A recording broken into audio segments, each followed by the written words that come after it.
I work in Gulf as a house manager and I earn myself 35,000 at the end of the month, 35,000 Kenyan shillings at the end of the month. And you know what? I actually pay 23,000 as a school fees for my kid. This is a call that I received from a wonderful lady who made a call and asked myself, and another was consulting like, am I heading in the right direction? And I know what you've already thought about that thing. You already have the answer. And I was shocked just as you are shocked right now. It is true. She is paying 23,000, that amount of money towards the school fees of her kid, and she's getting 35,000. Let's do a very simple mathematics. You're earning 35,000, all right, at the end of the month, and you're paying 23,000. You know, when I tell you people are doing wonders in this world, and then you're remaining with 12,000, all right? But before you judge, let me explain the reason as to why she's doing so. And I asked that question. Why exactly are you paying a school fees worth 23,000? Can't you find a quite a, you know, an affordable school fees? Because obviously you're punching above your weight. If you were to calculate the percentage, this amount of money is way, way, way above what you can, because you're only left with 12,000. And of course, this school fees, you need to have the upkeeps and what have you. You also need to progress, because remember one thing, in this life, you not only need to eat, dress, and have a house, you also need to progress and move yourself to the next level. So now, what is exactly the reason as to why you're paying this amount of money toward the school fees? Number one reason, she said, hey, I'm only single, I do not have any other responsibilities, and then why not give my child the best education? Now, the A argument was about the best education. This is amazing, and I know this is a dream of every parent that is out there. Amazing, I support it and I love it. But the question is the best education with regard to that amount of money that you're earning? Okay, fine, you're giving the best education, but again, you're punching above your weight. At this particular situation, as much as you want to give them the best education, I don't think you're actually doing your mathematics in a correct way. Accept and appreciate the fact that, hey, you are earning 35,000 as of now. All right. You may not be able to give, because if you argue from you want to give your kid the best education, there are some even school fees that you pay even 100,000 per month, okay, or even 1 million per term. So the point is this. Well, I agree and I do support the fact that a kid to get the best education, but again, the point, at what cost?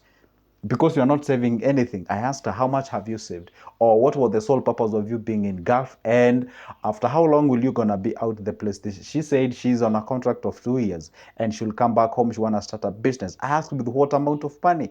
She said she actually managed to save like 5,000 in a single month. So in a whole year, she managed to save like 60K. Now, the point is this.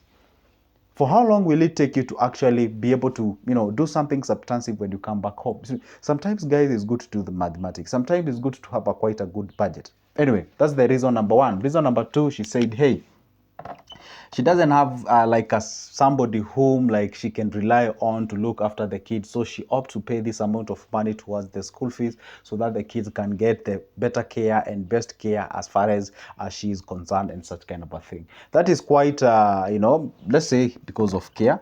Yeah, it's true. Let's say she makes sense on that. Okay, if maybe the kid doesn't have maybe, let's say, a grandparent out here who can actually look after this kid and what have you. But the point is this, at the end of the day, this number is quite outrageous. What I would advise people to do is this. It's good to make sure that you balance everything, because at this particular point, as much as you love and you love to take care, there are two things that I always tell people you're supposed to consider before making a decision as far as the money is concerned. Number one, you see, there's something called emotional based decision. And I know whenever you try to come in between a mother and a child, you're going to get yourself into a rough end. But anyway, it is what it is. I have to share this. And the other one is called a logical decision. There's something called logical decision, meaning you have to make sure, hey, guess what? Wherever I am right now in this Gulf, I'm not here to stay for a long time. I'm not going to be here like forever. The point is this, I'm here to make money, make sure that I put my, my whatever together. By the time I come back home, I'm able to actually go ahead again and start something that can be able to sustain me continuously. All right.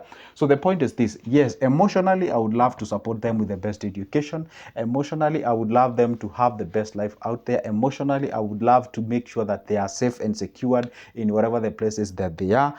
But at the same time, engage logic. Ask yourself, fine, I'm earning 35,000. Is paying 23,000 as a school fees a wise decision? And if it is not, then what can I do in a sort of a substance, or what should I say, like a substitute of this or that? At least I can be able to at least get a good quality education, and also make sure that at least I save something to my pocket. Because you have to balance all these things. You have to have yourself a savings, you need to have yourself an emergency fund, you need to have yourself what you call the investments. And what I did is that I explained to her, if you can be able to salvage at least 15,000 out of the 25, out of the 35,000 in a single month, or even say that's 12,000 that you're left with, that 12,000 at the end of the month, if you can be able to save this amount of money, do so by a period of 12 months, you're going to get yourself like 244,000 or around there. This amount of money, if you can do so continuously in a period of 2 or 3 years, then you can come back home, start a very good investment, and proceed to the next level. Don't overly feed one thing and leave the other. It's like you're feeding one beast. That is the emotional aspect of your life. You're feeding that beast and you're leaving the other beast about the logical aspect of it. That is about development and such kind of a thing. And the reason why if she was comfortable, it means that she could have not made a call, but she did so because she was feeling, hey, something is not going right and something are not okay. So the point is, in a white and black, she was not doing the right thing with this amount of money with regards to what she's earning at the end of the month. What I would advise is this: make sure that at least you set aside. And I say, if you're working outside the country, obviously the condition, I know they may be a bit wanting. So the point is this: immediately after getting your salary, what you're supposed to focus on is to get a good chunk of your money and channel that money towards. Nowadays, you can actually save and invest at the same time. If you pick an area where you can be able to be channeling your money, like a SACCO, money market fund, or whatever, you actually save, and at the same time you're earning an interest. Because at the end of the day, we have what we call the inflation. Inflation in Kenya right now is around 6.7 to 7.6, around that percentage. So this is the rate at which you're actually losing your cash if your money stays in the bank idle. So the point is this: if you can pick a thing that is actually placing you above the inflation, let's say maybe something that gives you like 8% to 10% and above, around this area, at the end of the day, it makes sure that your money is actually safe and it's not being eaten away by the inflation. So what is my point? My point is very simple. If you're earning this amount of money, as an example for me to explain my point, make sure that at least, even if you not manage to save at least 12,000, make sure that at least you save 10,000. So if you set aside 10,000, it means that you're left with 25,000. If you can manage to even at least get like a school fees worth like 18,000, even if you have to pay that crazy amount of money, although this is still high, and this is a kindergarten kid, like, the grade 1, 2, 3, around there. See, this is still a high amount of money. All right. So the point is, if you can be able, let's say you get a crazy one at this amount of money, you're still left with 7,000. Now, this 7,000 can be used to cater for other needs and what have you. Guess what you've just done? You've actually gotten your school fees that you want, all right? You have your needs and wants here, and also you have your savings. So you have actually expanded the basket in 3 areas. You have your school fees, the kid is actually going to the school. All right. Number 2, you have your needs catered for, because at the end of the day, they are not only need school fees and what have you. All right. But the good thing is that I heard that this amount of money that she's paying in that school fees, she's actually catered for the food and what have you, and cater all those kind of areas. Okay. And now you have your savings. After a period of time, let's say like 10 months, you have 100K. After one year, you have yourself a 120,000. So that amount of money, if you can channel it towards a SACCO, and then you're subjected to an interest rate of, let's say, even 12%, then you get yourself a good amount of money. Or you can decide to channel that money into an MMF. MMF gives you like what? Around 8% again. You get yourself a good amount of money. Then what it means that after two years, if that's where your contract that is ending, and you've already consumed 4 months, so it means by the time you're ending these 2 years, you already have yourself a good chunk of money. You can come back home, liquidate your shares if you got started with the SACCO. You can withdraw your money if you got started with MMF.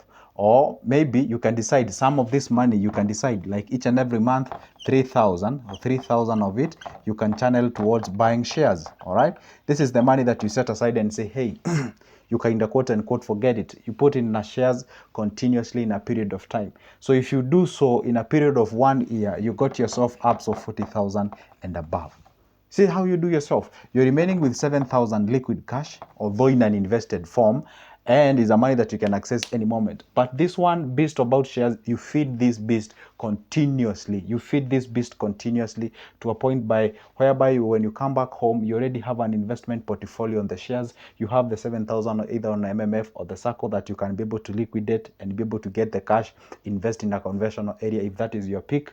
Or the other way around, you have actually make sure that you've secured yourself. All these are examples of how you actually plan yourself.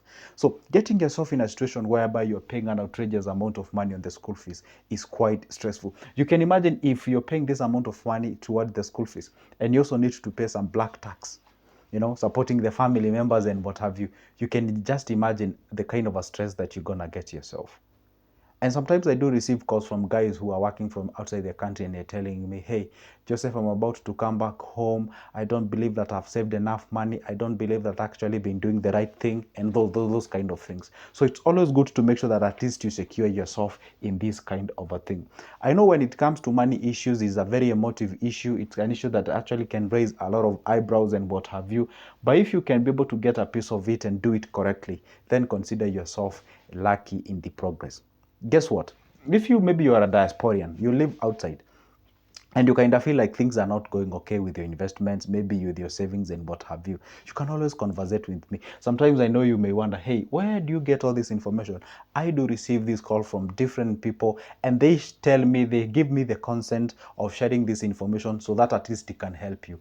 I always retain the name and the privacy and all those kind of things. The point is just to share these case scenarios to you. Probably you're facing such kind of a challenge out there. I tried to make sure that I dissect the issue and the matter to try answer the questions, because hey, I realized that a lot of guys who are outside the country are actually suffering. Some of them do not know where they can invest. Some of them do not know where they can even be able to open a bank account. By the way, next video I'll talk about how you can actually open a bank account if you're outside the country, and how can you be feeding that bank account. And also, by the way, you can check my previous video. I talked about how to invest in different areas that you do not require anybody. So anyway, guys, and also catering also for my guys who are within the country on the areas where you can be able to invest. So what exactly does it mean? It means this is that place that you really need to be, and know all what you need to do so that you don't miss any of my good videos. Do this, all right? Down below there on your right, there is a small button written subscribe. Hit that magical button, turn that notification bell, and by only doing that, a whole YouTube will notify you whenever I upload a new good video. And also, don't forget to comment down below. Tell me what you think. I do believe, and I subscribe to the understanding that you also have something that I can also learn from, all right? Just like an iron sharpens another iron, so do we learn from each other. For now, it's a goodbye, but don't forget, you can grab my number from the description of this specific video and give me a call, and we can talk business. All right, for now, it's a goodbye. See ya.